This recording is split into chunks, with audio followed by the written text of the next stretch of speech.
Queridos amigos, para mim é uma grande alegria participar desta tarde festiva. Quero agradecer o convite carinhoso da Valéria em nome da Instituição Dias da Cruz, dos amigos da AME Campinas, que toparam fazer essa parceria em nome do Ideal Médico Espírita. E a ideia é que nós possamos somar ideias, reflexões na construção deste ideal médico espírita, deste entendimento da saúde e do adoecimento.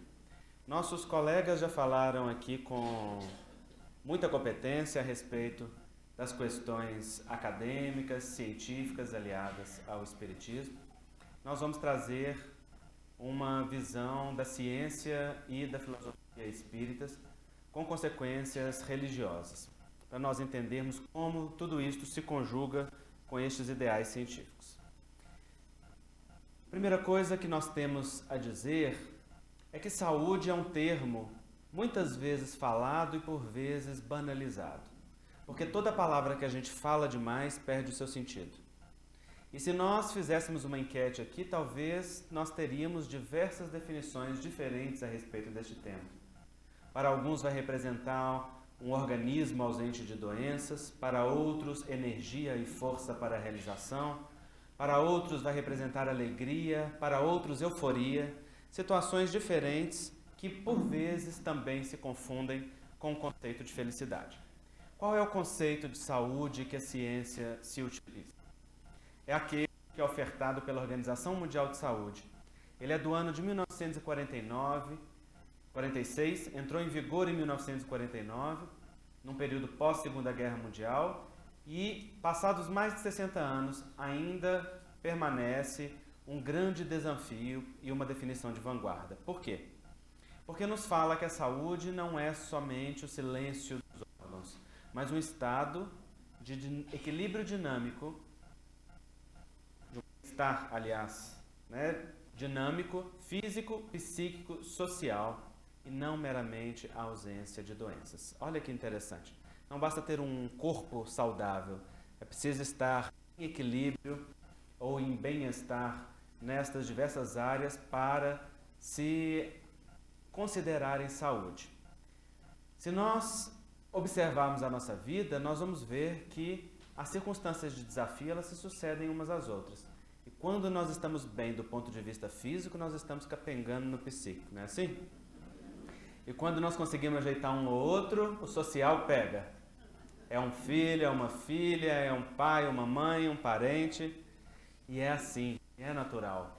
Porque quando nós vencemos uma determinada dificuldade, nós damos passaporte à vida para trazer dificuldades maiores. Nós somos também natureza, e a natureza está em permanente expansão. O que move o homem, já dizia a filosofia, são as perguntas e não as respostas. Se o homem está acomodado na certeza, permanece quieto aonde está. Mas, se está permanentemente incomodado, com pequenos aguilhões incentivando-o a prosseguir, vai pouco a pouco dilatando as suas percepções a respeito de si mesmo. Funciona mais ou menos semelhante ao que acontece com os insetos no processo do desenvolvimento. Os insetos têm uma determinada fase de crescimento. Então, o exoesqueleto de quitina se enrijece, tem um determinado período de amadurecimento e depois este exoesqueleto se rompe no fenômeno que nós conhecemos como muda. Basta vocês se lembrarem da cigarra que vocês vão lembrar do que é este exoesqueleto. Quando ele se rompe, então, ele pode crescer mais um pouco, logo outra estrutura rígida se forma até que venha um novo ciclo de crescimento. Funciona desta forma também com as nossas individualidades nesses diversos âmbitos, físico, psíquico, social e também do ponto de vista espiritual, que não faz parte da conceituação da Organização Mundial de Saúde, mas faz dentro da nossa conceituação no movimento médico espírita. Esta visão ela é ainda um grande desafio porque as nossas formações elas são ainda muito mecanicistas, muito voltadas somente para o corpo como uma máquina que nós aprendemos a detectar aonde está funcionando de forma estragada ou estropiada para ir lá e remendar. Estuda-se mais de patologia do que de saúde nas faculdades de medicina. Fala-se mais do adoecer do que da saúde como um estado completo. Os médicos aprendemos muito mais a lidar com a abordagem do corpo do que com a abordagem do ser humano integral que está ali. Pouquíssimas vezes ouvimos falar a respeito de como abordar um paciente, de como conversar sobre as suas emoções, essas questões tão essenciais que está se falando aqui hoje. Como elas influenciam no dia a dia da saúde. Essas são pesquisas e estudos que têm que se fazer por fora, na busca do conhecimento integral. Nós caminhamos por uma super especialização no campo da medicina e no campo da ciência. Isso significa que o conhecimento se aprofunda e se especifica cada vez mais. E com isso a abordagem também vai podendo ficar um tanto mais ampliada no que diz respeito a diagnóstico, a prognóstico e a tratamento. No entanto, quanto mais conhecemos da parte, também mais perdemos do todo. Mais perdemos aquela visão do ser humano integral que precisamos conceber para tratar o indivíduo dentro desta visão, que ainda é uma visão materialista. Eu trabalhei durante 6 anos e meio como médico de família e comunidade.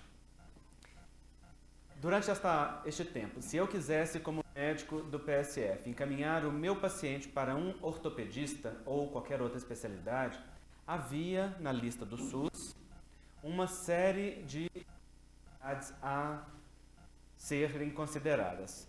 Não tinha apenas o ortopedista como opção. Na lista havia assim: ortopedia barra coluna, ortopedia barra ombro, ortopedia barra joelho. Significa que tem médicos especializados nesta área. E o que acontecia se por acaso um paciente com problema da coluna fosse se consultar com ortopedista barra joelho? Voltava para trás, porque aquela não era a área daquele especialista. E eu costumo dizer que se nós continuarmos neste caminho, daqui a pouco a lista vai ser ortopedia barra ombro direito, ortopedia barra ombro esquerdo, não é? E se você for com o lado errado, você vai voltar para trás. Não é raro que nós experienciemos a circunstância de ir a um determinado profissional de saúde que é especialista em qualquer área, ou mesmo um generalista, e termos somente uma parte considerada. E quando fazemos uma queixa qualquer, ouvimos do profissional que aquela queixa não é com ele, que aquilo você fale com um psicólogo, com um psiquiatra, com o outro especialista daquela área específica. Isso não é por maldade dos médicos, não é por má vontade, é por uma má formação mesmo. Má formação no sentido generalizado da palavra, que envolve a maioria das faculdades de medicina, no sentido de dar atenção mais para a parte do que para o todo, mais para a patologia do que para a saúde. Então, embora essa definição tenha mais de 60 anos, ela ainda é um grande desafio a ser colocado em prática nas nossas abordagens do dia a dia da prática clínica.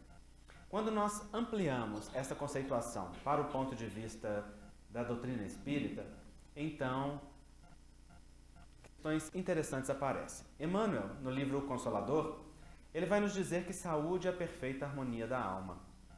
Ora, Emmanuel também não coloca atenção aqui no corpo físico, mas, desta vez, a coloca na alma. O que é a alma? A alma é um conceito filosófico de diferentes significações. Allan Kardec se ocupou desta questão em A Introdução de O Livro dos Espíritos e vai dizer que para a doutrina espírita, a alma representa o espírito encarnado. E o espírito, por definição, ele é o princípio inteligente do universo, enquanto essência. Questão 23 do Livro dos Espíritos. Princípio inteligente que espelha a inteligência suprema que é Deus, da qual foi criado a imagem e semelhança. É a inteligência menor que traz em si a natureza da inteligência maior, embora de forma representada e não igualada. Ou seja, não com a potencialidade de vir a ser Deus, mas com a potencialidade de se tornar um filho de Deus identificado com a fonte e com a realidade.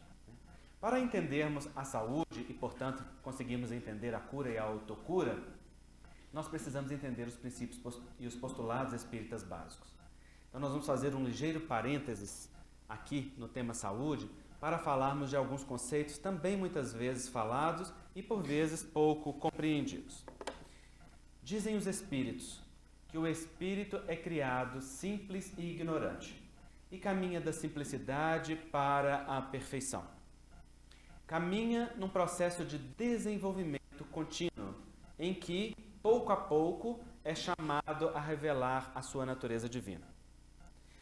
O benfeitor Dias da Cruz nos diz que o espírito caminha da simplicidade na contração em Deus para a expansão consciente para Deus.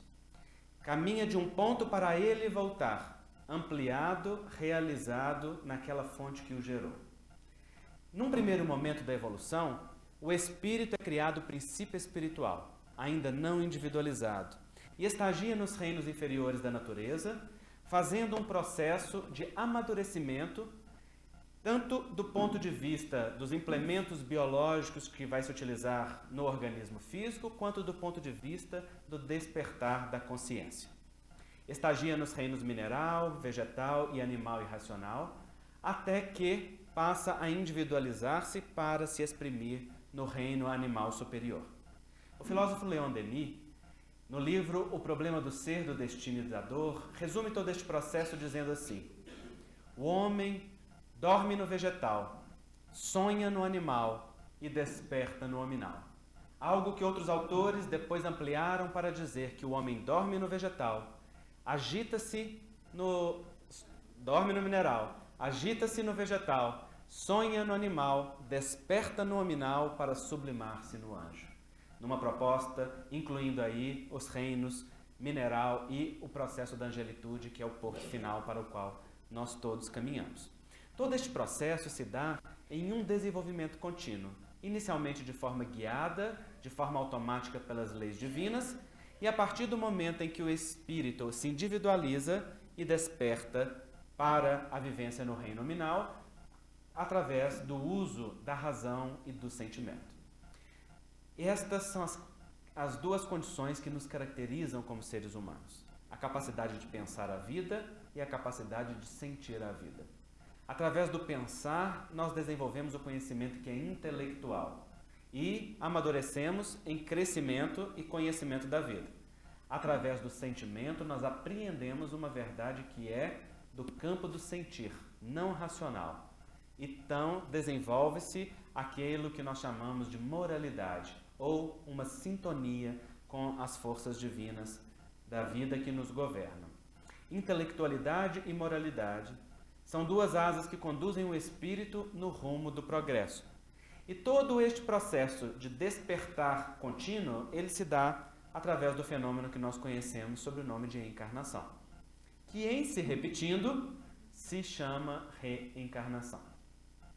Enganam-se aqueles que dizem que a reencarnação é criada para que o espírito pague os erros do passado.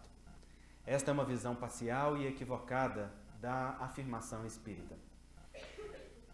A reencarnação é lei biológica, que preside o desenvolvimento natural do ser humano, que caminha da totipotência para a plenitude, da potencialidade para a realização.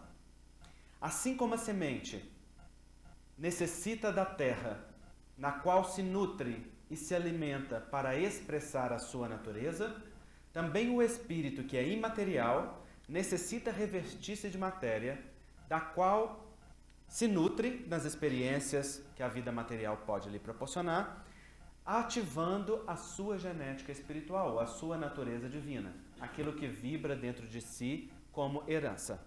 Mas da mesma forma que a terra não dá essência à semente, que já traz em si a genética da árvore que a gerou, a matéria também não dá essência ao espírito, que traz em si, gravados e vibrando na força mais profunda de si, a presença divina da qual foi gerado e que vibra nutrindo a sua intimidade de sentido, de significado e de direcionamento.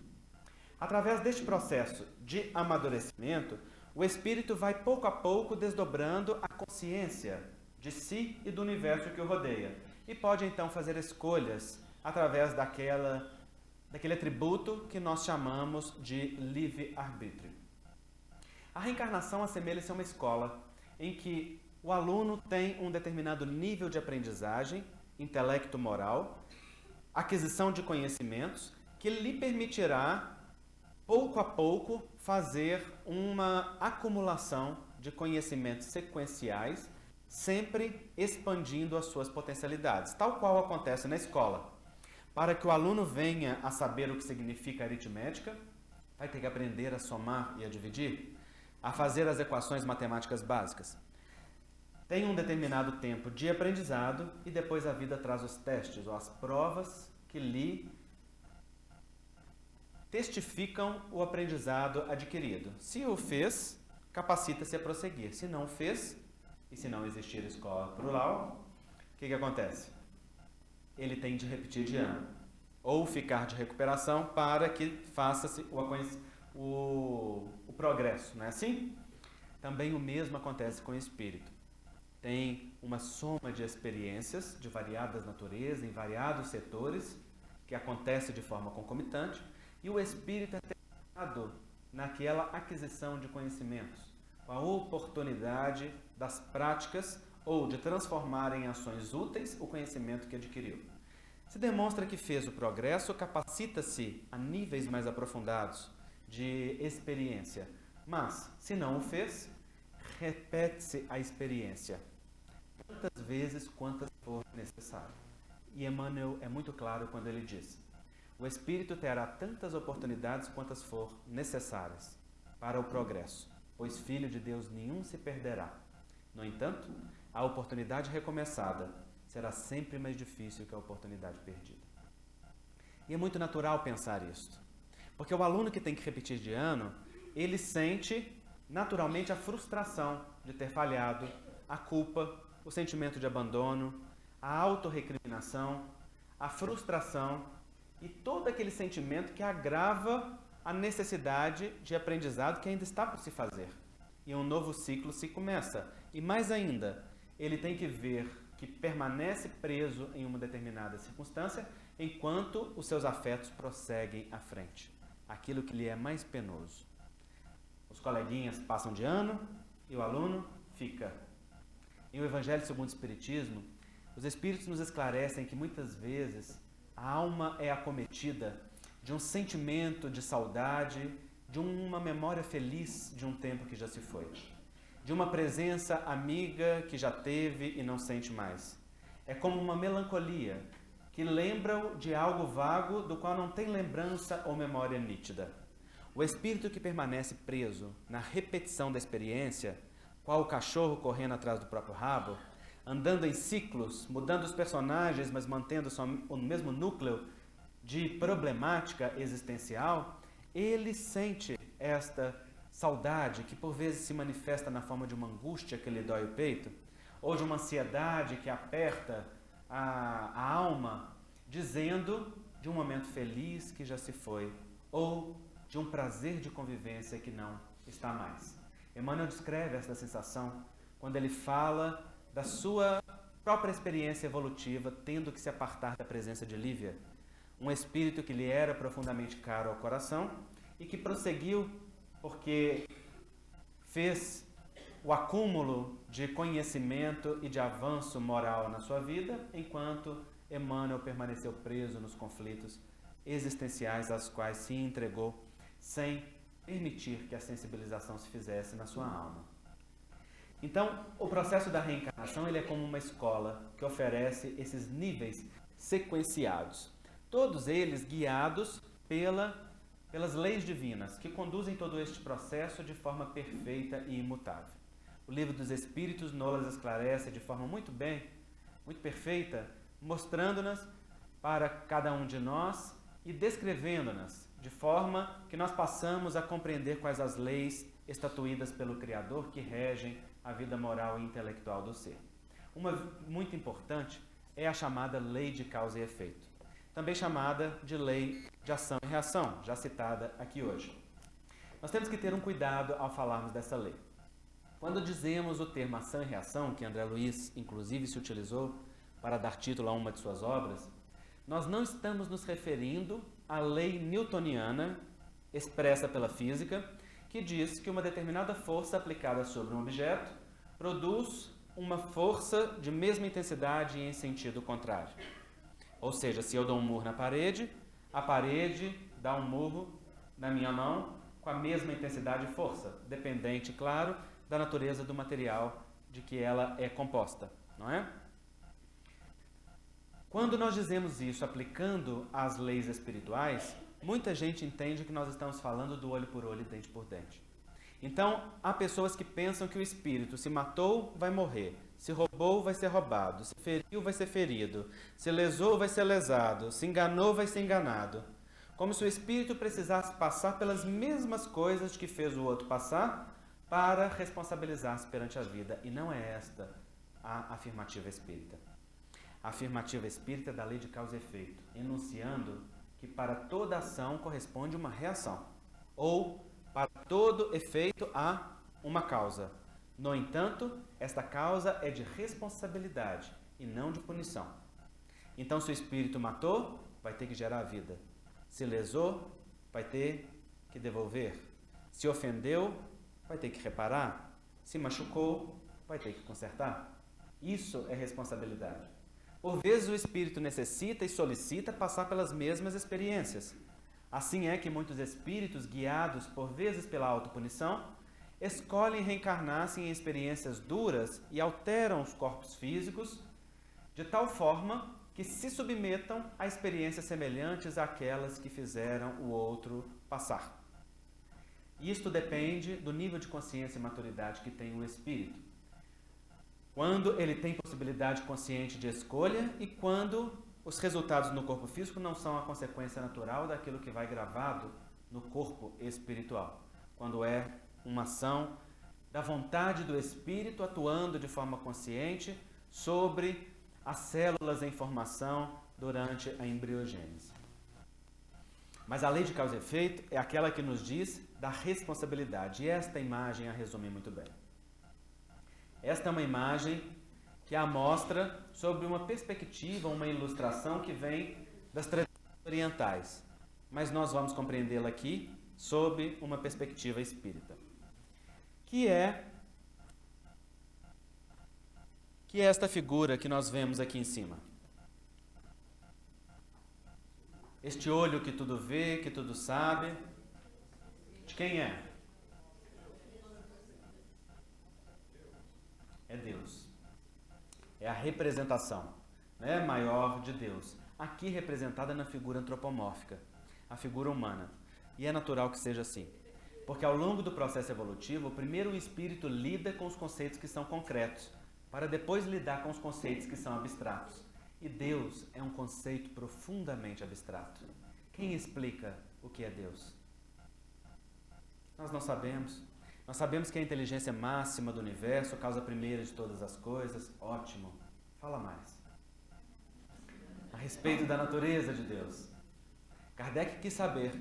E quando apertou os espíritos para que falassem da natureza de Deus, os espíritos responderam: mas não podemos falar senão definir-lhes os atributos e as características, porque a sua própria essência e a sua natureza nós não a conhecemos. Isso, para se adquirir, são necessários sentidos que o homem da terra ainda não possui. E os espíritos que estão vinculados à terra ainda são homens, também ligados aos mesmos sentidos que nos caracterizam o presente estágio evolutivo. Jesus nos deu a chave para este enigma, quando, em O Sermão da Montanha, ele afirmou com clareza: bem-aventurados os puros de coração, porque eles verão a Deus.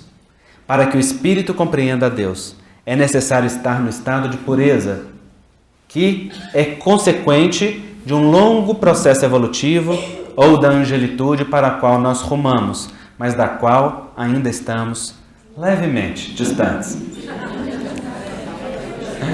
Só levemente, não é? Porque é uma distância imensa e ao mesmo tempo é uma distância minúscula.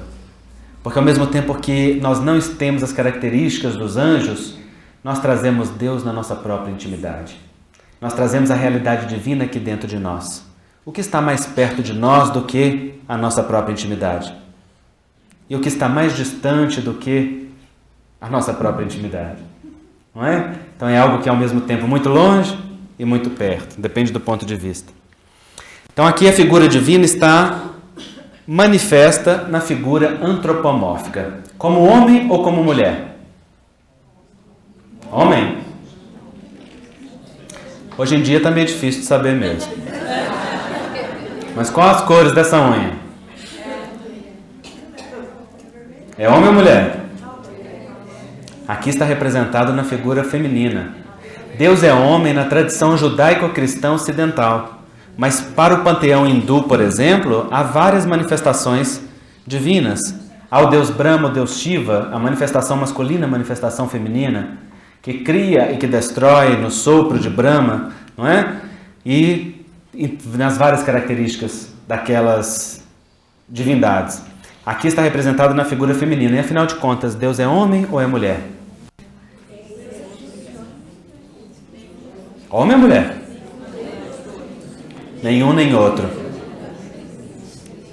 E cada um de nós, somos homens ou somos mulheres?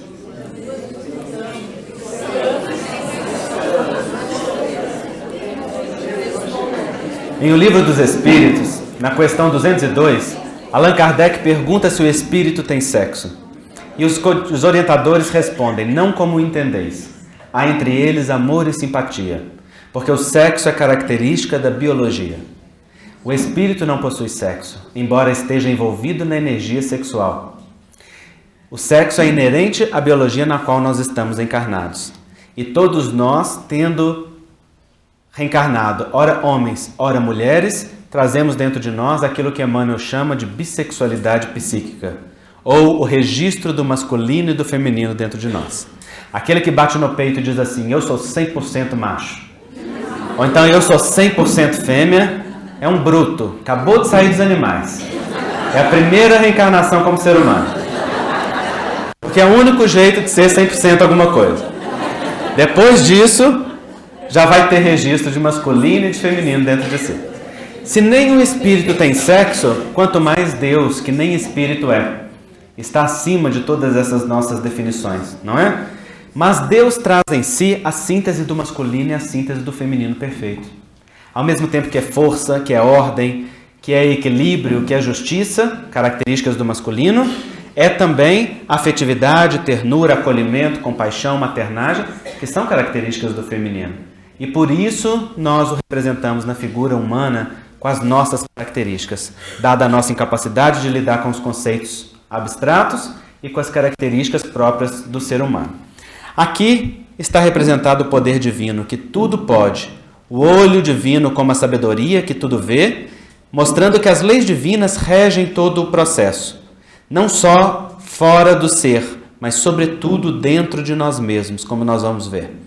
E aqui as suas leis intervêm neste universo de forma perfeita. E quem é esse caboclinho aqui? Somos cada um de nós. Este é o espírito em processo e em progresso, que está genuflexo perante as leis divinas. Porque quer queira, quer não queira, quer goste ou não, o espírito se submete às leis que agem de forma natural e automática na sua própria intimidade. E ele, de forma muito esperta, tenta varrer para debaixo do tapete do mar da vida a sujeira das suas experiências. Mas a lei de causa e efeito, ela é como a maré, que um dia leva para longe aquilo que nós nela tiramos, para no dia seguinte trazer à praia o que foi atirado no mar no dia anterior. A lei de causa e efeito é lei de responsabilização a serviço da lei de justiça, que diz que cada um recebe ou tem o retorno de acordo com seu nível de consciência, de maturidade, de intenção e de percepção da circunstância, do fato e da vida. Na lei divina, as questões não são A mais B igual a C. É muito mais perfeito. É A mais B igual a C dependente de D, de E, de F, de G, de H, porque a lei sabe observar agravantes e atenuantes de forma muito mais perfeita do que aquelas que nós apresentamos, não é?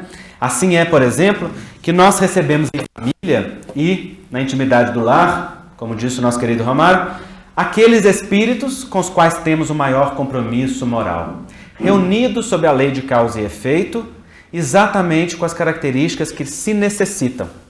Aqueles que têm potencialidades para auxiliarem uns aos outros, aqueles que têm déficits para serem auxiliados uns pelos outros.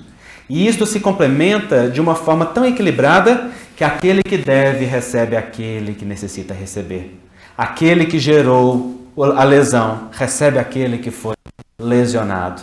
Ou aqueles que se conjugaram em parceria patológica ou afetiva se reencontram para o reajuste ou a felicidade a que fazem jus de forma natural. Sempre com o objetivo de quê? De progresso, de crescimento e de construção da afetividade na nossa intimidade. Assim é que Emmanuel fala com muita clareza. Encontramos no seio da família os espíritos que necessitamos no exato ponto em que os deixamos no passado. Na exata condição que ajudamos a construir em sua intimidade, de tal forma que não existe núcleo familiar em que se possam conjugar vítima e algoz, porque não existe isto na vida.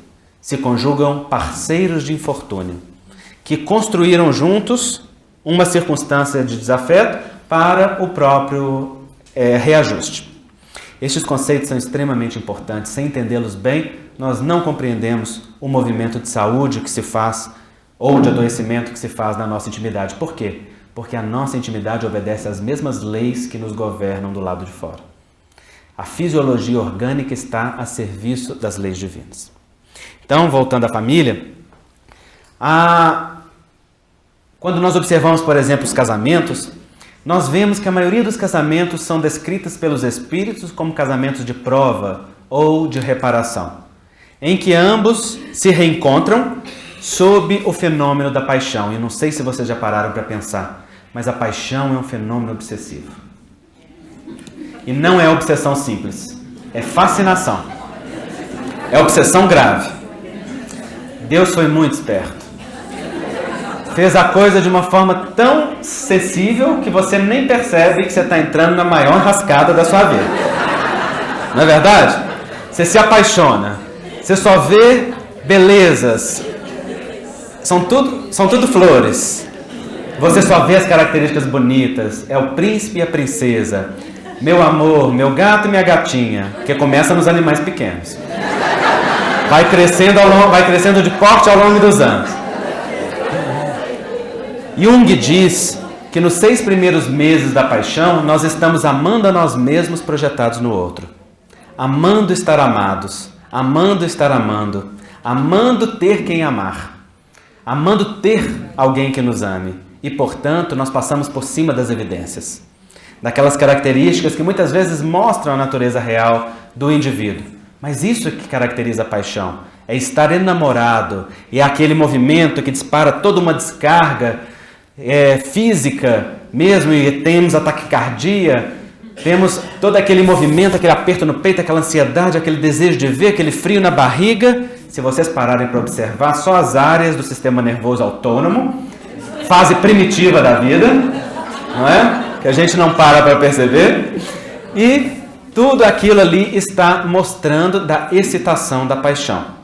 Quando entra a conjugalidade, começam a aparecer as características reais. Está apaixonado, em 2 meses conheceu a alma gêmea de sua alma. Em 2 meses está casado, porque hoje a coisa é rápida, né? Em 2 meses está casado, em 3 a alma gêmea vira algema e está amarrado, né? Antigamente estava amarrado, hoje em dia se desamarra, banalizando-se as relações de forma muito rápida, na ilusão do amor romântico, como se a felicidade fosse euforia. A grande maioria das pessoas procura saúde e felicidade como sinônimo de euforia. Tem que se manter num estado permanente de excitação dos sentidos, porque se não for daquele jeito, não está bem. Tem alguma coisa que está errada. É aquela busca que os nossos companheiros falaram das emoções.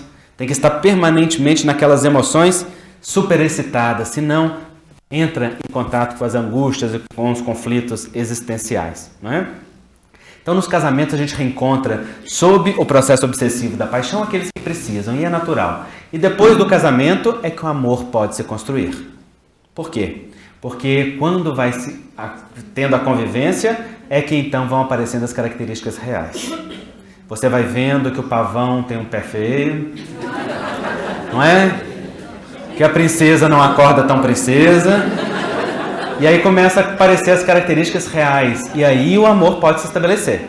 Porque o amor se estabelece no ser inteiro, no ser integral.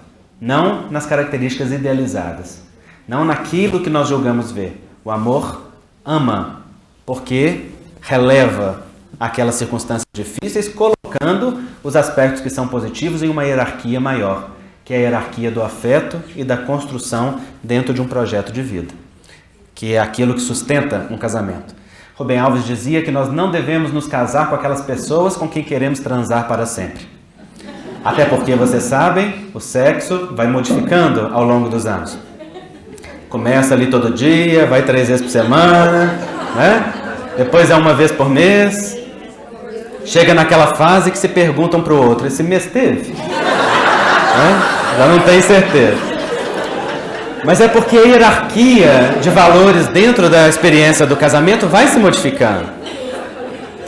Então Rubem Alves diz que nós deveríamos casar com aquelas pessoas com quem nós queremos conversar para sempre. Porque é através do diálogo que nós fecundamos e somos fecundados. Se fecunda de vida, né? Estou dizendo tudo isso só para contar um caso de causa e efeito.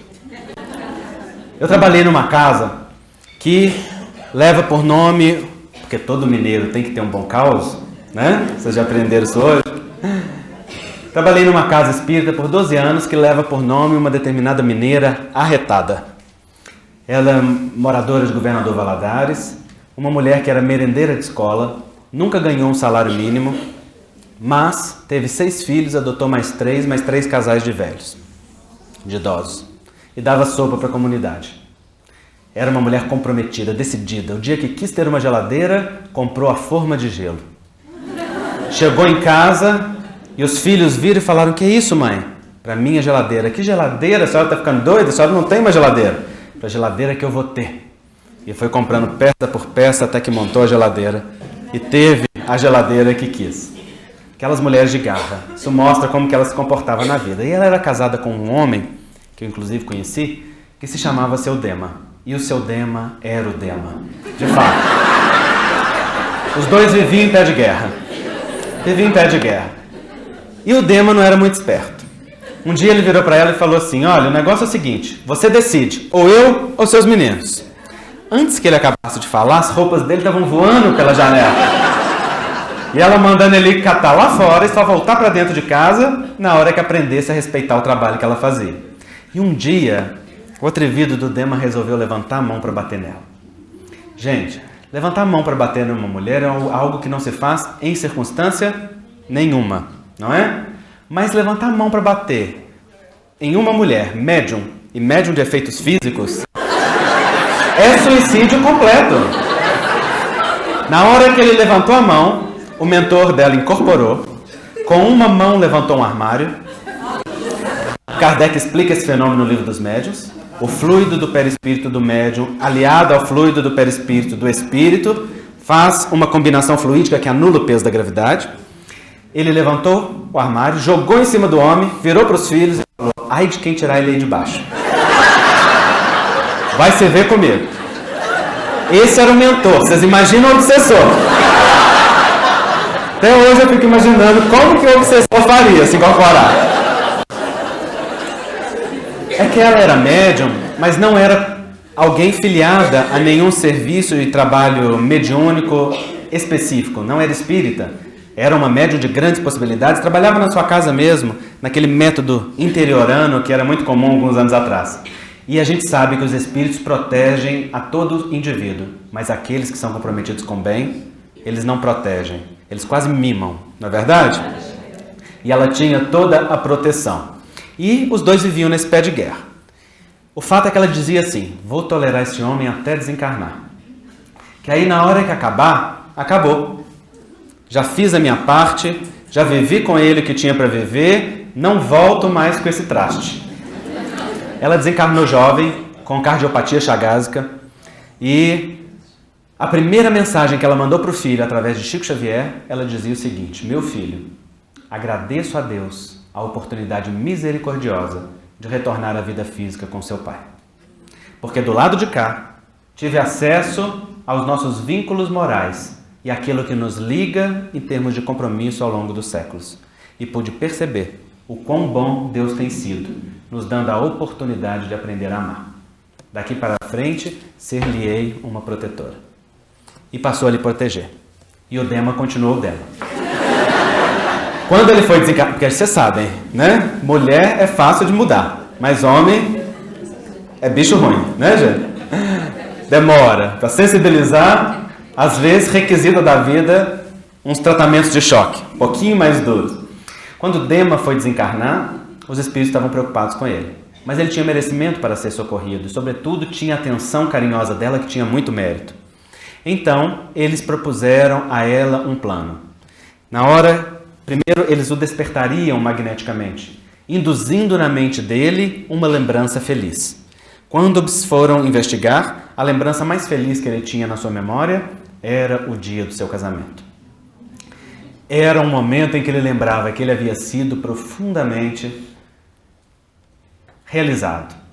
Então, eles o despertaram através do passe magnético. Quando ele abriu os olhos para a vida espiritual, após o fenômeno natural da perturbação, que segue-se ao fenômeno biológico da morte, ela estava vestida de noiva do mesmo jeito, com a mesma roupa que no dia do seu casamento, com as mãos estendidas para ele, dizendo de forma doce: desperta, Dema, que nós estamos casados em nome de Jesus. E ela o recolheu nos braços quando o sensibilizou e o levou para uma estação de tratamento. Então não basta tolerar. A lei de causa e efeito não nos devolve os compromissos para que a gente sofra, porque o sofrimento não faz parte da pedagogia divina. Mas a lei divina nos dá o reencontro com a lei, porque o grande objetivo da vida é o despertar do amor nas relações, na nossa intimidade, porque o amor é a grande herança, é aquilo que vibra em nós.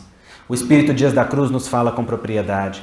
O amor não é algo que nós procuramos fora, que nós desejamos encontrar, ou que vai ser nos entregue pelas relações da vida, ou comprado nas lojas do mundo. O amor é a própria estrutura que vibra na entranha do ser humano. É aquilo que vibra no mais profundo de cada um de nós como herança do Criador. No entanto, qual o diamante oculto no seio da terra, o amor vibra em totipotência na intimidade do ser humano, aguardando que cada um de nós faça a viagem interior de acesso àquele recanto sagrado, aonde vibra a força de Deus em nós, para despertar e trazer à tona essa força que é a amorosidade de que cada um de nós é dotado. Assim como o diamante precisa ser trazido à luz para brilhar como prisma, fazendo não só a reflexão, mas também a refração da luz, que ele decompõe como um prisma natural, também o amor da criatura precisa ser trazido à tona para, como um prisma, fazer a decomposição da força ou da amorosidade divina nos seus múltiplos ingredientes e nas suas múltiplas funções. Então a lei de causa e efeito está claro, né? Acredito eu. Outro conceito importante que nós vamos precisar para entender saúde é o conceito do perispírito, que já foi falado aqui hoje. Peri é um prefixo grego que significa em volta de, e espírito é o princípio inteligente, imaterial. O perispírito é o conjunto dos corpos que envolvem o espírito. O espírito é matéria, o espírito é imaterial e precisa da matéria para se revestir e ter as experiências. No entanto, a matéria existe em diversos níveis vibracionais, em diversas escalas e unidades quânticas. Nós precisamos de corpos que nos revistam e que nos dê expressão nas diversas dimensões em que a vida existe, porque a vida não está compartimentalizada, ela existe como um todo interligado sem solução de continuidade. desde da esfera material mais densa até a esfera imaterial ou essencial da vida. Está tudo interligado. Então nós temos um conjunto de corpos sequenciados que dão expressão ao espírito. Segundo a escola orientalista, trata-se de 7 corpos. No entanto, no Espiritismo nós estudamos 3, que foram descritos por André Luiz. O duplo etérico, o corpo astral e o corpo mental, que estão aqui representados de forma didática, porque eles não estão assim um atrás do outro. Eles estão um dentro do outro, vibrando, vinculados molécula a molécula, porque eles ocupam o mesmo lugar em diferentes espaços. Eles não estão na mesma unidade vibracional, né? O duplo etérico, ele é o corpo de vitalidade. É aquele que é a sede da energia vital. Só nós encarnados o possuímos, os desencarnados não o possuem, porque esta energia não tem natureza e realidade no plano astral. Ela diz respeito a uma animalização da matéria. Ela é o combustível para que o corpo físico funcione. Este corpo funciona como um campo de força, uma proteção natural. Ele impede que nós tenhamos um contato mais intenso e prolongado com o mundo espiritual, fazendo como se fosse uma barreira que nos protege, inclusive a identidade, porque ele está diretamente vinculado ao sistema imunológico, que é aquele sistema que no organismo físico responde pelo reconhecimento daquilo que é próprio e daquilo que é exterior. Portanto, é aquele que garante a identidade pessoal do indivíduo, né? Quando nós utilizamos de substâncias tóxicas, como por exemplo o álcool, as drogas, ou de atividades desgastantes do corpo físico, tal qual o sexo abusivo, a gula excessiva, as emoções muito intensas que geram um grande consumo dessa energia vital, são gerados brechas neste corpo que funcionam à semelhança de grandes buracos, permitindo que as contaminações do plano astral sejam transmitidas diretamente ao corpo físico, gerando processos de intoxicação, porque a grande maioria das criações mentais presentes nos ambientes dos nossos dia a dia são criações mentais tóxicas, decorrentes das emoções ainda animalizadas do ser humano. Estes buracos, quando pequenos, podem ser tratados através da fluidoterapia, do passe, da reunião de tratamento espiritual. No entanto, diz Joseph Gleber, quando maiores, somente o processo reencarnatório pode fazer a reconstituição deste corpo ou desta matriz. Convém estudar este corpo profundamente, porque ele tem grande repercussão na saúde biológica do ser humano. Os chakras, ou vórtices de energia, que funcionam como transformadores, que recebem aquela carga de energia bruta e a transmite para os diversos órgãos, reduzindo a sua intensidade e força, eles residem tanto no corpo etérico quanto no corpo astral. Eles têm realidade nesses dois campos de manifestação. E cada um deles está diretamente vinculado a uma parte do sistema nervoso e a uma glândula no nosso corpo físico, de tal forma que tudo aquilo que se passa no nível energético se transmite imediatamente ao corpo físico.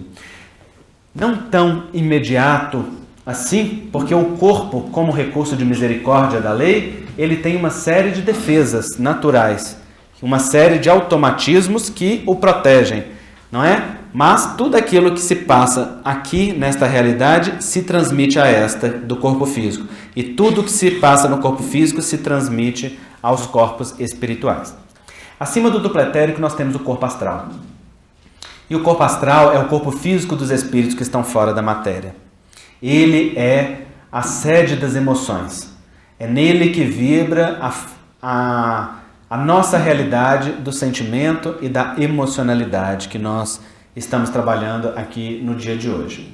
Ele é fortemente influenciado pelo corpo mental, que é a mente, de onde verte o pensamento, que é o corpo que está uma escala vibracional acima. Ele é um corpo diferenciado, porque ele é formado de uma matéria que é expansível, que se modifica, que se altera de acordo com a força mental e com o sentimento que a direciona. Nós todos temos o mesmo corpo físico, formado pelos átomos de carbono e os outros elementos químicos que o compõem, mas não temos o mesmo corpo astral. Allan Kardec explica em O Livro A Gênese que o espírito, qual um reator químico, atrai para si as moléculas mais ou menos puras que estejam presentes na atmosfera do globo, de acordo com seu nível evolutivo. Assim, aquele que está vibrando em uma escala superior de ondas curtas de emissões mentais e de sentimento, tal qual informa André Luiz, atrai as moléculas mais puras presentes na contraparte espiritual, tendo um corpo espiritual mais diáfano, mais expansível, mais luminoso, mais capaz de atender às faculdades anímicas que estão na base do processo mediúnico, que estão na base do processo da vida espiritual do ser. No entanto, aquele que está vibrando em ondas longas, aquele que vibra na materialidade da vida, desconsiderando a realidade espiritual, preso nos conflitos existenciais, em que considera as paixões como o campo de felicidade, este atrai as moléculas mais densas da atmosfera, que impregnam-lhe o corpo espiritual de moléculas de maior densidade e, portanto, cria um corpo astral menos diáfano, menos luminoso, menos expansível, menos propiciador de movimentações espirituais, né? Por isso que Jesus diz que para participar do banquete de núpcias é preciso estar vestido com a túnica nupcial. Porque não se entra na esfera das vivências superiores sem estar com um corpo espiritual compatível. Naturalmente, o ser humano tem acesso àquilo que lhe permite a sua intimidade, porque aquilo que vibra no coração é o que fala da verdade do homem, não é? Não é aquilo que sai da boca, não é? Mas aquilo que está vibrando na intimidade do coração. Agora nós vamos pegar todos esses conceitos, deste parênteses longo, e integrar no conceito da saúde e do adoecimento para nós entendermos a cura e a autocura. O corpo mental é a sede da mente. Da mente verte o pensamento, como força de expressão direta do espírito. O pensamento não é um produto do cérebro físico, qual crê a medicina, que atribui o pensamento a uma função neuroquímica do organismo físico. O cérebro está para o espírito, assim como as peças do computador para o computador. Não basta que eu tenha as peças de um computador para que ele funcione. É necessário que tenha o programa que faz essas peças funcionarem. O cérebro físico são as peças. O software, que é o programa, é a vibração da mente conjugada com o sentimento, que trabalham de forma concomitante o tempo inteiro, a serviço do livre-arbítrio do espírito no processo do progresso. Então, a mente precisa do cérebro físico para se expressar nesse nível de materialidade em que nós estamos. Se não tivermos um cérebro compatível, nós não nos expressaremos com uma capacidade. No entanto, mesmo que o cérebro esteja aparentemente inativo, a mente permanece vibrando e vivendo qual fulcro emissor do espírito que está mais profundo. Não sei se vocês já tiveram a oportunidade de ver um documentário a respeito dos autistas que a National Geographic apresenta, mostrando o método de comunicação que foi criado. O autismo se caracteriza por uma incapacidade de interação intelectual e afetiva com a vida. O autista não se expressa, não interage, não mantém contato social, não é capaz de estabelecer laços. No entanto, criaram um teclado à base de sons em que os autistas aprendem o que cada som significa.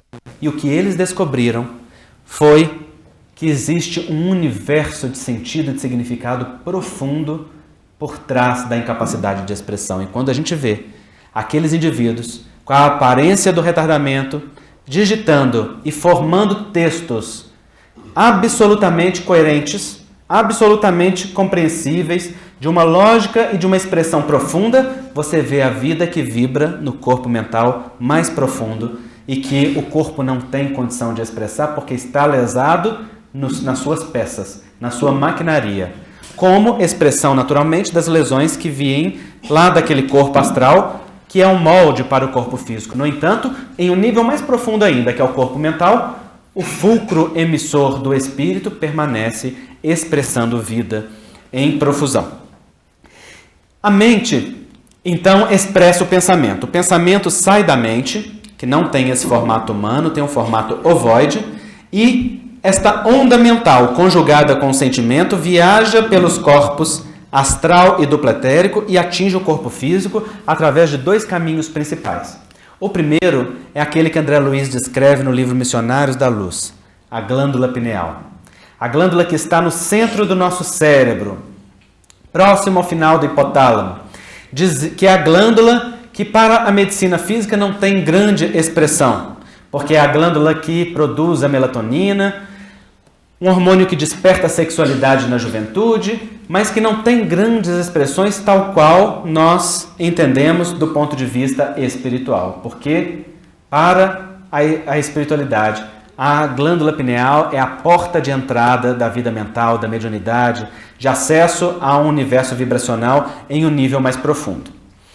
A onda mental entra e penetra vibrando pela glândula pineal, repercutindo nos cristais que a envolvem no processo da calcificação natural, no fenômeno da vida, e dali se espraiam para as zonas corticais específicas nas suas diversas funções. No entanto, André Luiz também descreve que o pensamento, como onda, cria correntes de força que atuam no universo subatômico.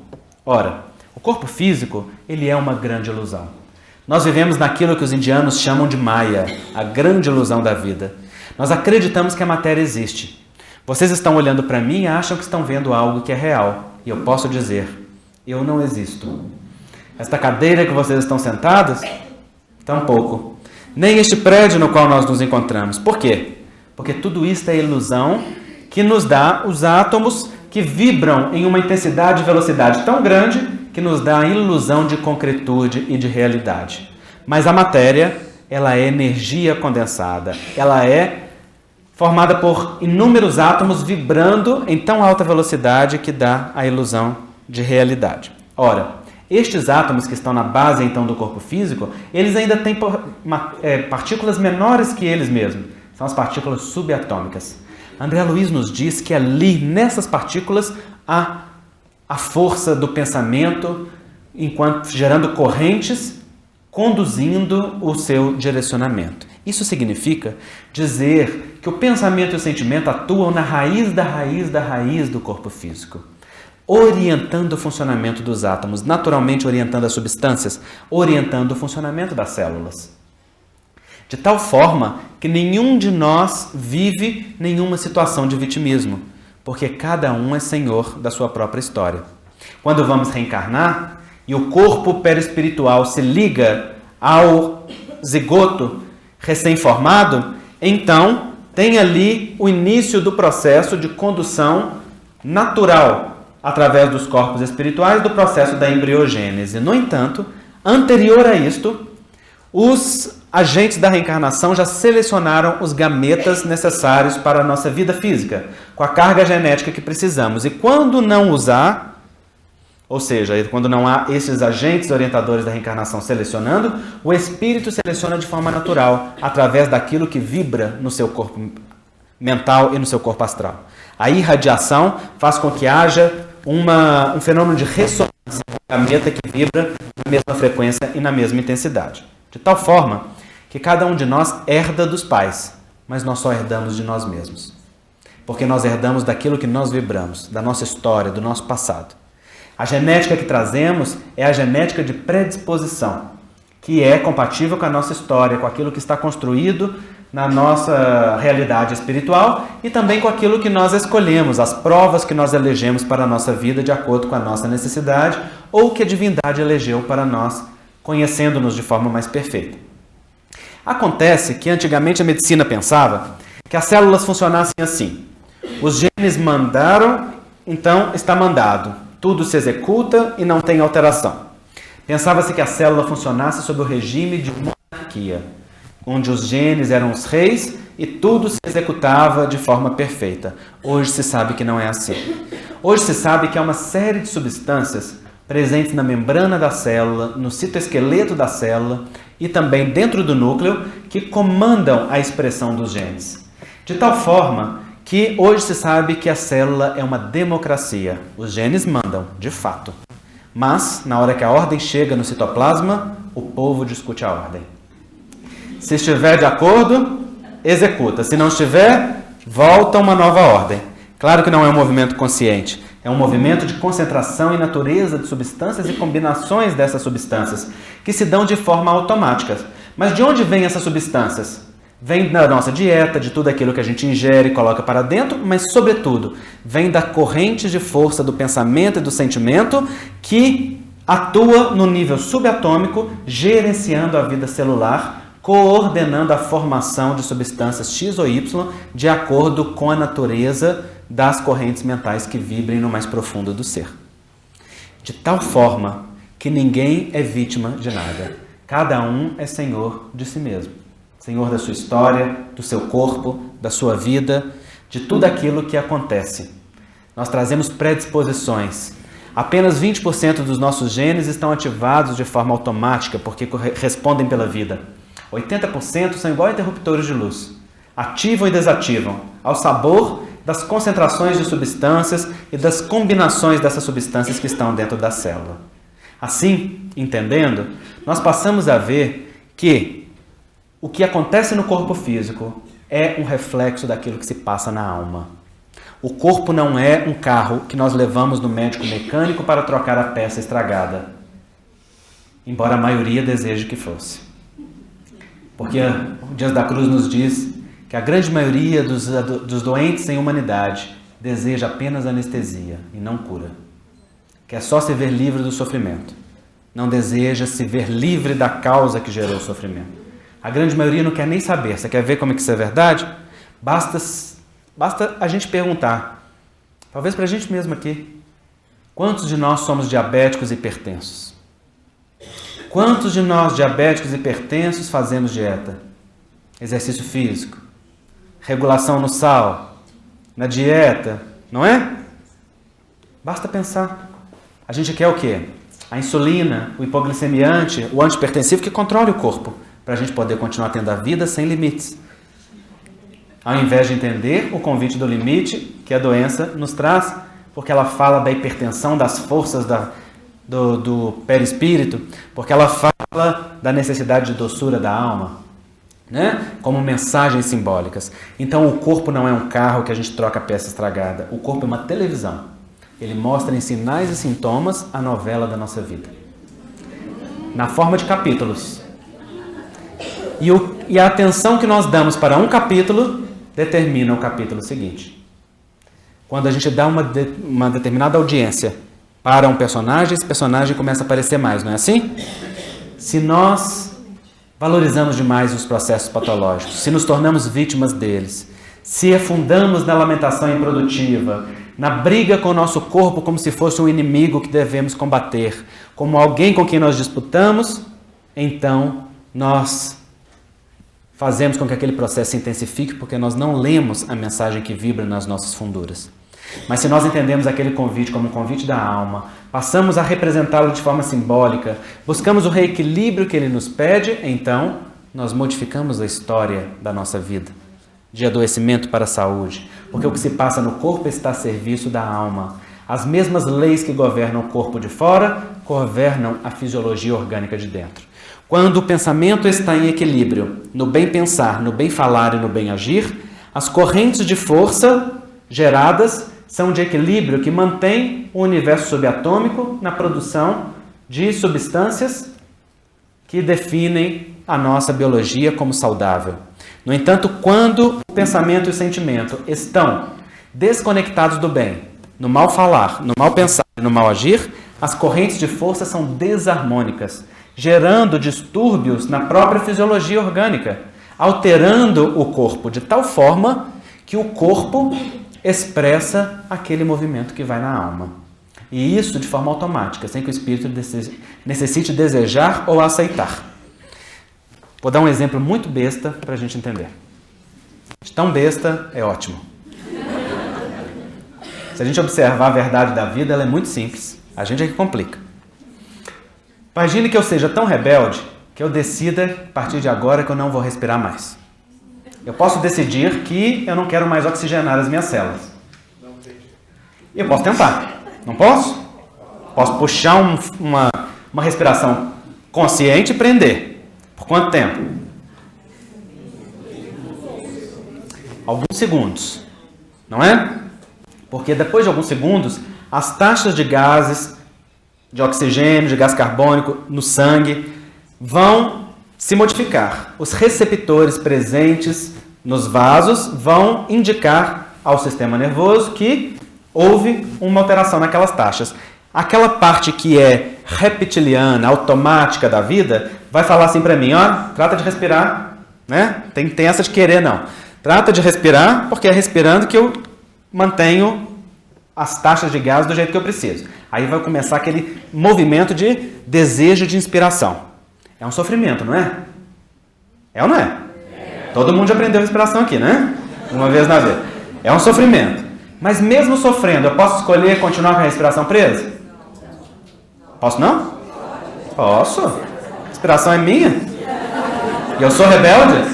Rebelde pode tudo. Então eu continuo com a respiração presa. Estou sofrendo, estou sentindo o movimento pedindo respiração, mas estou com a respiração presa. Eu sou tão rebelde que eu amarro a mão e boto uma coisa na boca, né? Engrampeio o nariz. O que vai acontecer? Morrer? Não, calma, gente. A vida é menos drástica. Antes que eu morra, o que vai acontecer? Eu vou desmaiar. O desmaio significa o meu organismo falando assim comigo. Estou desligando o consciente e mantendo ativo somente aquilo que é automático. Aquilo que é natural. E então, se eu não tiver nada na boca naturalmente, eu volto a respirar. Dali a pouco, eu acordo. O consciente é desligado de novo. É ligado de novo, não é assim? E se eu for muito rebelde, eu faço o quê? Prendo de novo. E aí fica aquele ciclo, né? Desmaia, acorda, desmaia, acorda. A vida mostrando que daquele jeito não funciona. A grande maioria de nós em humanidade se comporta desta maneira do ponto de vista espiritual. O que oxigena a nossa vida íntima e a nossa vida espiritual é a presença do amor. O amor vivido e vibrado no nível evolutivo que nós já temos capacidade de vivê-lo. Aquilo que nutre a nossa realidade mais íntima. No entanto, nós podemos intoxicar-nos com crenças negativas e negar a natureza divina que vibra na nossa intimidade, embora a consciência da divina progenitura seja um dom natural. Dias da cruz. Nós podemos negar isso em nós e escolher o orgulho, escolher a arrogância, a prepotência, a disputa. Não é assim? As negações do amor. Aquilo que se opõe ao amor não é o ódio. O ódio está na mesma linha do amor. É o amor adoecido. Todo aquele que odeia voltará a amar, porque é um amor que adoeceu. O que se contrapõe ao amor é o poder. Quando nós escolhemos ter poder, nós abrimos mão do amor. Porque o poder real, que é o poder do afeto, ainda não faz parte dos nossos valores. Nosso poder é o poder da dominação, do mando, do controle, do rigor, da ordem, né? De querer sentir-se acima. Então nós podemos intoxicar-nos desses valores e eleger valores contrários aos valores naturais da vida. Consequentemente, nós vamos começar a sofrer. Porque a vida vai pedir a nós que nós inspiremos amor, que nós alimentemos, porque toda a humanidade procura amar e ser amado.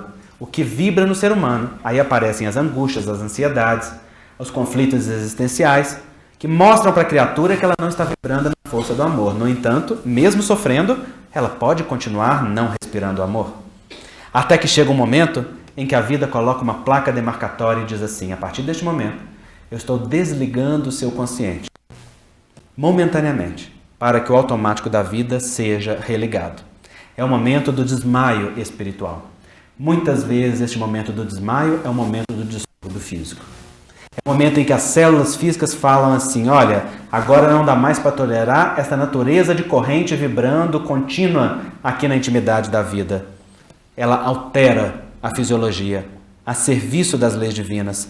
E aquela fisiologia alterada funciona como símbolo para o espírito de que a desarmonia se instalou no espaço aonde deveria vigir a harmonia presente, que está presente quando o amor é realidade para o ser. Porque só o amor é real.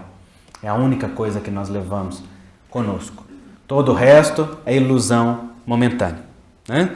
Então precisamos entender que o nosso corpo físico não é um inimigo com o qual nós temos que brigar. É um parceiro que está a serviço das leis divinas e é comandado diretamente pela vontade do Espírito, que exercita no livre-arbítrio seu direito de escolha, mas que colhe na lei de causa e efeito, ao longo da reencarnação, os efeitos naturais daquelas suas escolhas. Seja em si, como um movimento automático, ou seja no retorno para si, porque tudo que vibramos e fazemos com o nosso próximo volta como bumerangue para nós, impressionando as matrizes do corpo espiritual e sendo absorvidas por ressonância através da nossa aceitação, muito frequentemente baseada na culpa, na noção da responsabilidade que é natural dentro do processo evolutivo.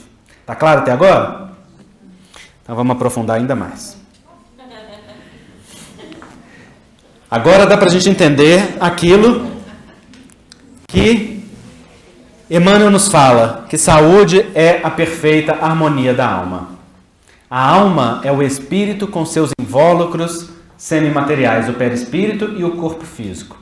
Portanto, se o espírito está harmônico, o corpo está harmônico. Se o espírito está desarmônico, o corpo está desarmônico. Ah, Andrei, mas está cheio de gente aí maravilhosa que só vive a bondade e tem um corpo doente. Como é que você explica isso? Por exemplo, Chico Xavier, né? Colecionava doença. Nós não podemos esquecer que cada um de nós é um ser reencarnado. E nós trazemos impressos na matriz do nosso corpo astral, muitas vezes, séculos de vivências. Não é porque nós estamos momentaneamente equilibrados que nós estamos redimidos. Nós temos uma série de marcas que muitas vezes precisam ser exoneradas. Tem formas e formas de exonerá-las, mas uma dessas formas é o corpo físico funcionando como mata-borrão do espírito, né? Sugando e absorvendo esta natureza, certo? Bom, olha o que Lourenço Prado fala no Instruções Psicofônicas. Saúde é o pensamento em harmonia com a lei de Deus. Doença é o processo de retificá-lo, corrigindo erros e abusos perpetrados por nós mesmos ontem ou hoje diante dela. Olha que interessante. Saúde é o pensamento em harmonia com a lei divina. Bem pensar, bem falar e bem agir. Se estamos nessa harmonia, o corpo expressa a harmonia.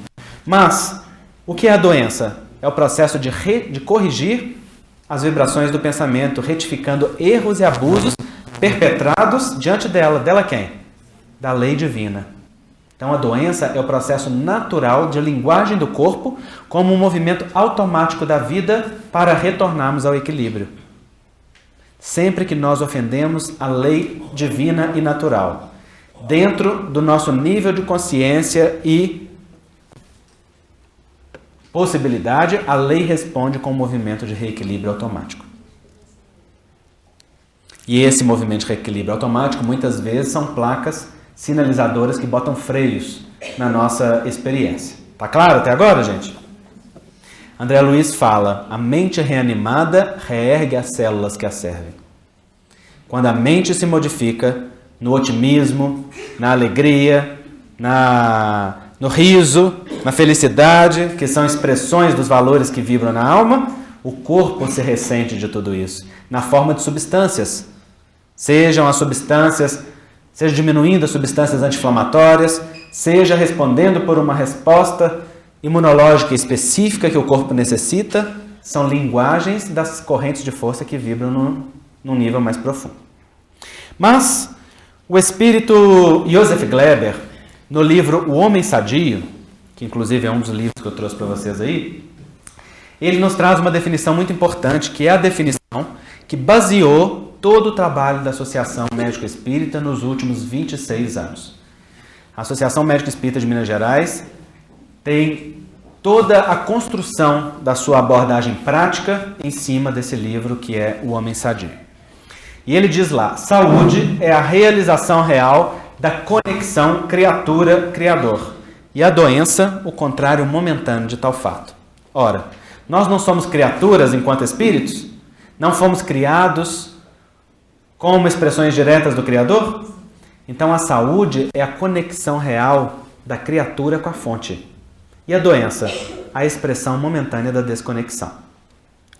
Para a gente entender isso, e sobretudo entender o movimento mais profundo de cura, que é um movimento de reconexão com o Criador, nós precisamos pensar na imagem de Deus e na nossa relação com o amor, que são as duas campos de relação consagrada. Se eu pedir para vocês pensarem na imagem do Deus da tradição judaico-cristã ocidental, aquele Deus que vocês aprenderam desde pequenininho, como que ele aparece na mente? Um homem, não é? O que mais? Barba e cabelo branco?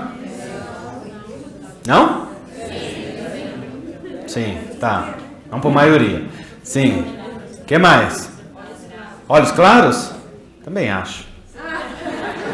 Acho que Deus só pode ter olhos claros. Não é careca, não? Olhos claros já é construção nossa. Mas enfim. Gordo ou magro? Gordo ou magro, gente? Pensa no Deus de vocês. Fofinho, fortinho, são termos educados para falar. Gordo. Né, gente? Olha só, Deus aparece na nossa imaginário como uma representação mais gordinha. E todos esses símbolos têm um significado. Por quê? Por que Deus é homem? Porque o masculino é símbolo de poder na história da humanidade desde sempre. Por que ele tem a barba e o cabelo branco?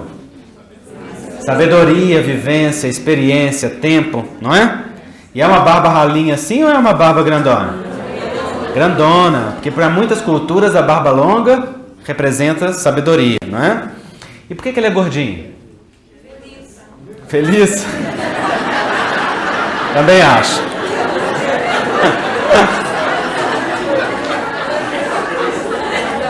Ele é gordinho porque a gordura está associada à saúde no nosso imaginário.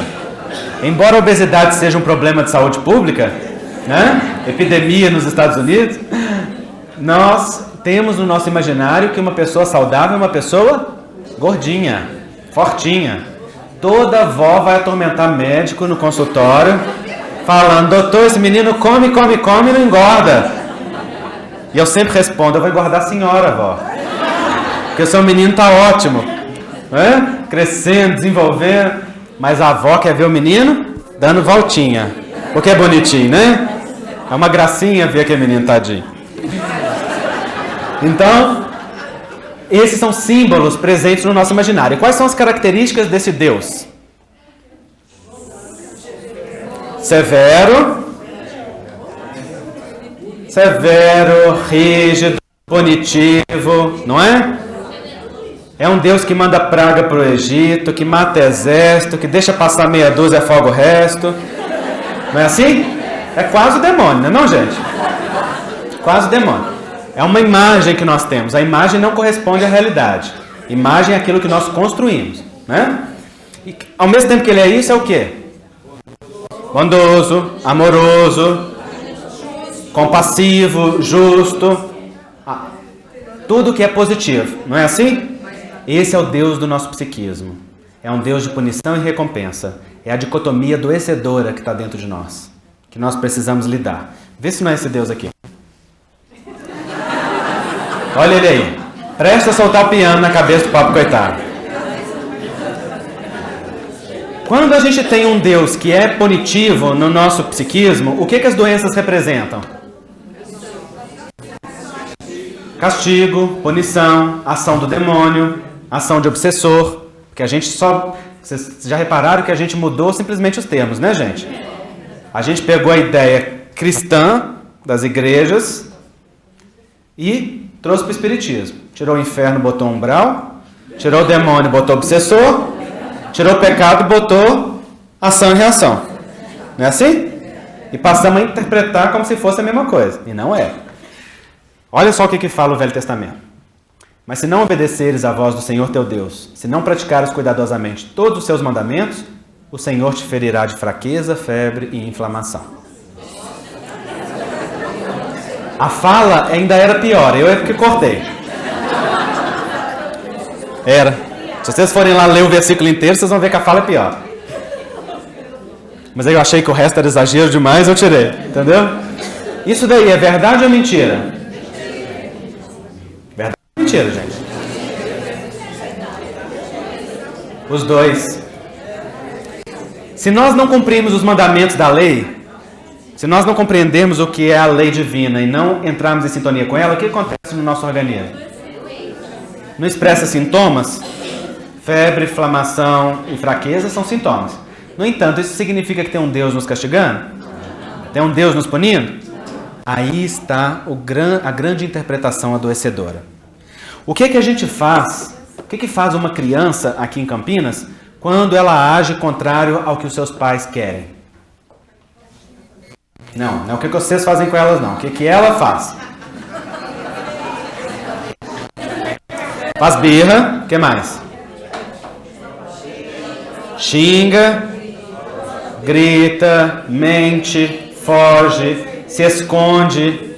Algumas se punem, culpa o coleguinha, não é? Uma série de defesas psicológicas. Nós fazemos a mesma coisa. Quando nós temos um Deus que é punitivo no nosso psiquismo, nós então criamos aquilo que nós chamamos de esquizofrenia religiosa. Nós nos apartamos do Criador, como se fosse possível nós mentirmos, fugirmos, escondermos e enganarmos a própria divindade ou as suas leis. Sabe como que nós fazemos isso? Nós colocamos Deus nos ritos, nos símbolos, nas liturgias, nas igrejas, nos centros espíritas, deixamos Ele preso lá. E nós vamos visitar uma vez por semana. E se vamos, ficamos em paz, está tudo bem. E no resto do tempo? Nós queremos Ele bem longe, que é para não ver o que nós estamos fazendo. Não é? Porque senão nós temos medo da mão pesada que vai descer sobre a nossa cabeça. Isso é esquizofrênico. Por que é esquizofrênico?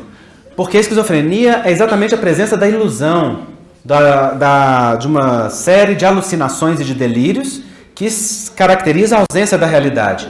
Quando a criatura crê que pode se apartar do Criador, ela está vivenciando um delírio.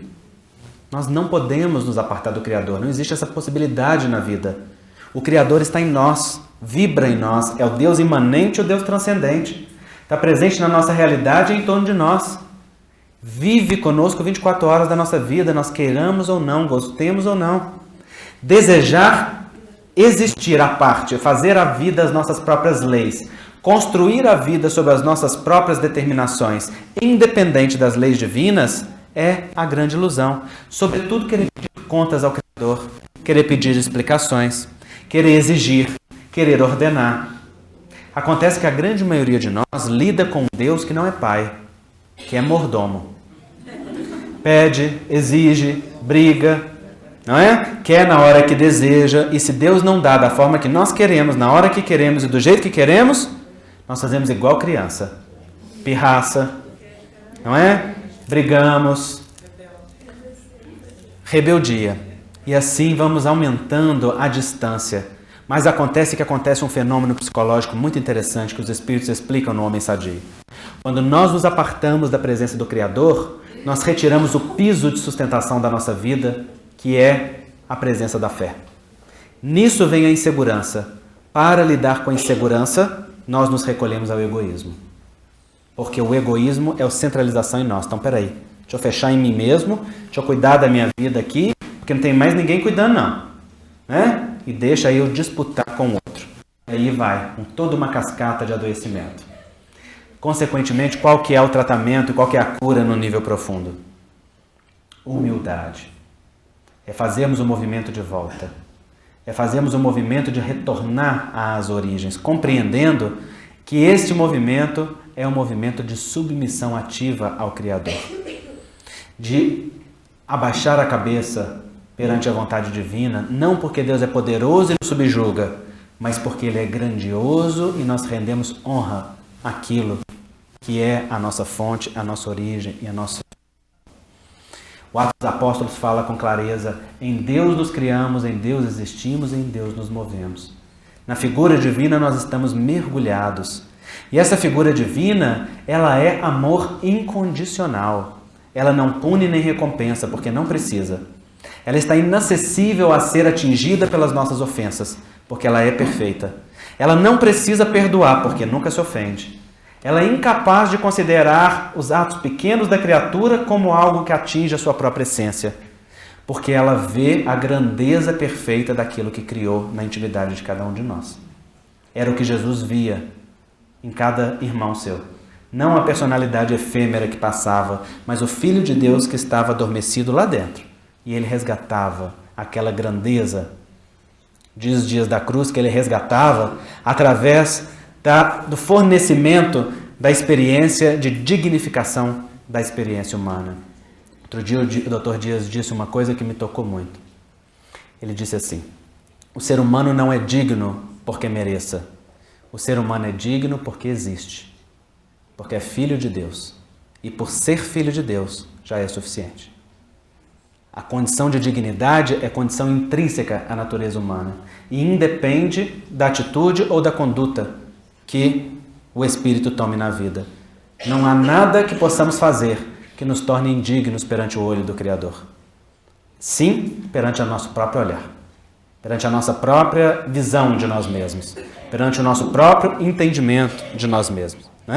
Então, resgatar esse Deus de amor incondicional, essa visão é extremamente importante para o movimento de cura, para resgatar essa reconexão criatura-criador e, consequentemente, passar a viver e a fruir na presença do bem falar, do bem sentir e do bem agir, com total consciência de dignidade para uma vida plena de amor, porque criatura nenhuma precisa se resgatar através da autopunição ou se machucar através das experiências de dor, quando pode resgatar tudo através do amor, quando pode reencontrar-se através do bem.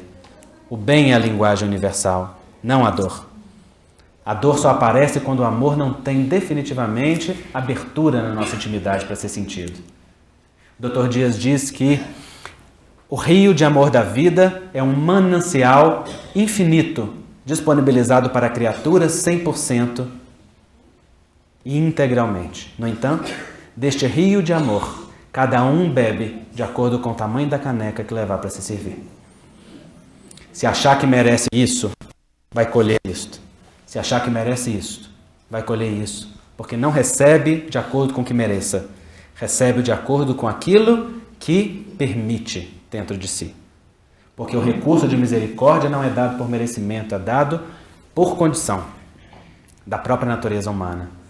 Porque ele não nos isenta de nos responsabilizarmos pelas nossas próprias atitudes, nem pelas nossas próprias conclusões. Então, retirar esta ideia de Deus punitivo, de castigo, de reencarnar para pagar, é extremamente importante, porque o fenômeno da vida é um fenômeno pedagógico em direção ao amor. E o corpo físico está inserido como linguagem sábia da lei divina no contexto de um aprendizado do espírito imortal em direção ao amor infinito. Tudo na vida é convite por aprendizado do amor. O espírito Blaise Pascal, também já citado aqui hoje, na Revista Espírita de 1865, escreve um texto belíssimo, em que ele pergunta se Deus pune as suas criaturas. E ele vai dizer: se uma planta começa a crescer e desvia-se do rumo traçado, que faz o jardineiro prudente? A grande maioria responde poda. Vocês sabem por que nós respondemos poda? Porque poda está ligada a sofrimento. Poda é aquela ideia de decepa. Mas pensa, gente, só um pouquinho. A planta começou a desviar, você vai lá e corta? Coloca ali uma estaca para que ela siga o curso original. Não é? A linguagem da vida não é sofrimento, a linguagem da vida é educação. Então, ele diz: assim faz Deus convosco.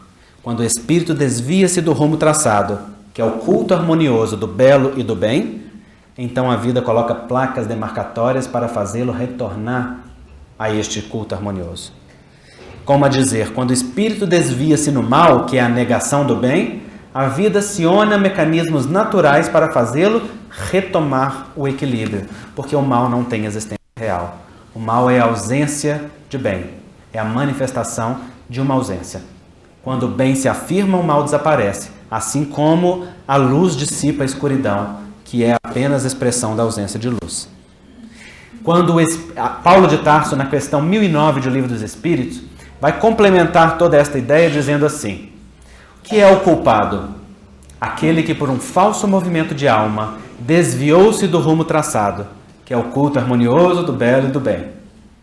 Que é o castigo? Uma soma de dores necessárias a fazer-vos desgostar do mal e readquirir o gosto pelo bem. Aquilo que a gente chama de castigo é o movimento de desmaio automático da lei divina, fazendo com que a gente faça um movimento natural de retorno ao equilíbrio, de retorno à vida, de retorno ao bem. Por quê? Porque o bem é a linguagem que vibra, que sustenta o universo. O mal não tem existência. Então, para curar a nossa relação com o Criador, é preciso reconectar com o amor. Não com o amor que o outro dá conta de viver, com o amor que cada um pode viver. Não na comparação mórbida e tóxica que você se anula porque olha o outro que está mais à frente, mas naquela comparação que você faz somente com você mesmo, sendo a cada dia melhor do que era no dia anterior. Sendo a cada dia uma proposta de amor diferenciada, uma proposta de amor ampliada na consciência de que o amor do Criador é infinito e te nutre absoluta e infinitamente em cada e em todo momento da existência de forma incondicional. Ele não pergunta para te amar, ele te ama te auxiliando a perguntar. É diferente. É anterior o processo. Ter a consciência desse amor incondicional é extremamente curativo, porque ele nos permite entrar em contato com esse divino que está em nós, despertando essa força que está vibrando, esse diamante oculto no interior da nossa própria intimidade, que é a nossa própria capacidade de amar. E quando nós fazemos isso, nós resgatamos aquilo que esta mulher aprendeu muito bem. Porque esta é Maria de Magdala, convertida, transformada, aquela que maior renovação teve, a tal ponto que para ela Jesus apareceu, mostrando-se após a chamada ressurreição. Dizem as más línguas que Jesus precisava que a notícia espalhasse rápido. Então ele falou assim: não vou apresentar para os apóstolos, não, porque senão vai demorar. Aí ele chamou Maria. Em 2 horas a cidade toda já estava informada. Mas Emmanuel discorda. Emmanuel diz que Jesus apareceu para ela porque ela foi a mulher que maior renovação demonstrou no Evangelho. Foi aquela que fez a renovação no nível mais profundo. Era merecedora de ser a primeira testemunha da promessa do Cristo. E aí está ela, beijando-lhe os pés, e lavando com as suas lágrimas, enxugando com seus cabelos, honrando Jesus à moda da época, o que o dono da casa, que era um fariseu famoso, Simão, não havia feito. Jesus, olhando para aquela mulher, diz: mulher, os teus pecados te são perdoados, porque você muito amou. A palavra pecado, ela foi muito mal traduzida. Segundo o teólogo francês Jean-Yves Leloup, no sentido original que Jesus a expressou, ela significa errar o alvo, passar ao lado. Ora, o que é o alvo da vida? Se o espírito caminha da simplicidade e ignorância para a angelitude, o alvo da vida é amar na sua capacidade em cada momento. Errar o alvo é negar o amor. E que é amar? Acertar o alvo. Então, quando Jesus vê esta mulher amando, ele diz: os teus pecados te são perdoados porque você muito amou. Os teus erros ao alvo te são anulados porque você acertou o alvo. E naturalmente a balança da vida se equilibra na lei de causa e efeito, na justiça do processo. O que levou o apóstolo Pedro depois a anotar na sua epístola: o amor cobre a multidão de pecados. Algo que nós não podemos esquecer, porque esse é o sentido da vida. O amor é a força que vibra na intimidade da criatura. E aí André Luiz traz esse texto com que ele encerra o livro Evolução em 2 Mundos, que é essencial para entendermos saúde. Ele vai nos dizer: não será lícito, ou seja, permitido, porém, esquecer que o bem constante gera o bem constante. Ou seja, bem gera bem. Mantida a nossa movimentação incansável no bem, todo o mal por nós amontoado se atenua gradativamente, desaparecendo ao impacto das vibrações de auxílio, nascidas a nosso favor em todos aqueles aos quais dirijamos a mensagem de entendimento e amor puro. O que ele está dizendo? Que o amor como bumerangue volta na forma da gratidão em todos aqueles que nós beneficiamos. E isso vai exonerando de nós o mal. Olha o complemento. Sem necessidade expressa de recorrermos ao concurso da enfermidade para eliminar os resquícios de treva que eventualmente se nos incorporem ainda ao fundo mental. Amparo aos outros cria amparo a nós próprios. Ele está nos dizendo que o amor é o caminho, a verdade e a vida. A linguagem do desequilíbrio fisiológico é simplesmente linguagem presente quando o amor não cumpre o seu papel. Através do amor, nós resgatamos, nós reparamos, nós construímos um futuro de bênçãos. É por isso que o Espiritismo traz como estandarte: fora da caridade não há salvação. Porque esta é a bandeira que o movimento espírita traz como a sua coluna mestra, a ideia filosófica central, a consciência de que o amor é a essência da vida. Emmanuel inspira Chico Xavier a dizer com muita propriedade: toda vez que a justiça nos procure para acerto de contas, se nos encontra trabalhando a benefício do nosso semelhante, manda a misericórdia que a justiça retorne sobre os seus passos, sem previsão de volta. Se a justiça vem nos cobrar, na forma da dor, aquilo que nós devemos à lei e nos vê trabalhando em serviço de amor, manda a vida que o débito seja pago em amor e não em dor. Porque o grande objetivo da encarnação é o reencontro com o amor, não é o sofrimento. Acontece que Allan Kardec explica, na segunda parte do livro Céu e Inferno, no Código Penal da Vida Futura, que o espírito tem que passar por 3 fases naturais em todo o processo de reencontro consigo mesmo: arrependimento, reparação e, entre um e outro, a expiação. Arrependimento é aquele movimento humilde de olhar para trás sem ficar preso no remorso que é filho do orgulho. Porque o remorso olha para trás e se crê tão bom que não se permite recomeçar. Fica se autopunindo, remoendo. E remoer é reviver, não só espiritual, mas também neuroquimicamente, todos os acontecimentos. Já o arrependimento é aquele movimento de humildade que olha para trás e fala assim: errei, não fiz o que devia, não fiz o que podia, não fiz o que necessitava, no entanto, sou um filho de Deus. Recomeço, aprendo e reparo. E enquanto não consigo reparar, lido com o desconforto íntimo, que é a fase da expiação. É a fase de perceber que está com determinado débito perante si mesmo e o outro e conseguir repará-lo perante a sua própria consciência e a vida do próximo. Seja no auto-perdão que deve se dar, seja no perdão ao outro ou na obtenção do perdão que o outro deve nos ofertar. Quando o indivíduo faz isso consigo, automaticamente transfere isso para o outro, de forma natural. E a vida passa a fluir no regime do equilíbrio e do amor, da bondade e da compaixão.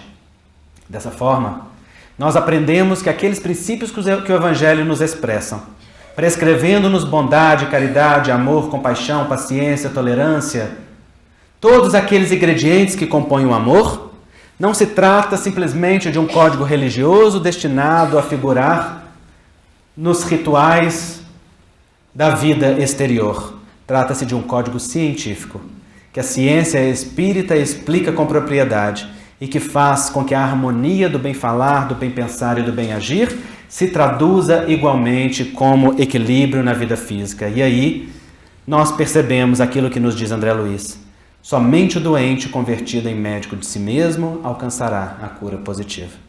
Somente aquele que percebe que é necessário renovar os padrões da alma é que alcança este reencontro. Somente aquele que refaz a reconexão com o Criador.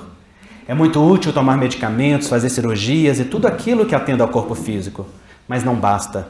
Porque simplesmente utilizar-se das terapêuticas do mundo é como dar uma demão de tinta em parede mofada. Fica bonito por um determinado tempo, mas o desequilíbrio que está na base não cessou e, portanto, retornará sob a forma de nova mancha, nova linguagem daquele corpo. É digno tratar a parede, mas é essencial curar a infiltração, porque é ela que é a base do processo. É justo tomar medicamentos, fazer cirurgias, utilizar-se da homeopatia, da alopatia, de todos os recursos de misericórdia, mas é imprescindível proceder-se à educação do espírito, passando a compreender a lei divina, revendo as noções do Criador, resgatando a relação com o Pai e entendendo que todo o movimento da vida é um movimento de retorno para a casa paterna, porque é este movimento que faz-nos, então, abrir os braços para uma vida plena de sentido e de significado. O que se passa no corpo é simples resultado daquilo que se passar na alma. É linguagem que a televisão fiel do nosso organismo expressa a serviço da vida. O Pai, assim como representado nessa figura também antropomórfica, está lá, de braços abertos, olhar amoroso, sem julgamento, sem crítica, sem nada para dizer ao espírito o quanto ele se equivocou, mas aguardando que ele retorne pelo mesmo caminho em que desceu, desgastando a herança e reparando todo o lixo deixado à beira do caminho. E aquele olhar amoroso sustenta, dizendo: vem rápido, que eu espero por ti. E na hora que chega, à medida que vai chegando, e esse chegar é uma etapa de cada dia, é uma instância de cada momento, o Pai está lá de braços abertos, coração e peito estendido, simplesmente para dizer: por que demorou, meu filho? Há quanto tempo eu espero por ti? Entra na posse daquilo que te está reservado desde sempre, porque uma festa foi preparada, porque você estava morto e reviveu, estava perdido e se achou, estava doente e se curou. Que Jesus nos abençoe.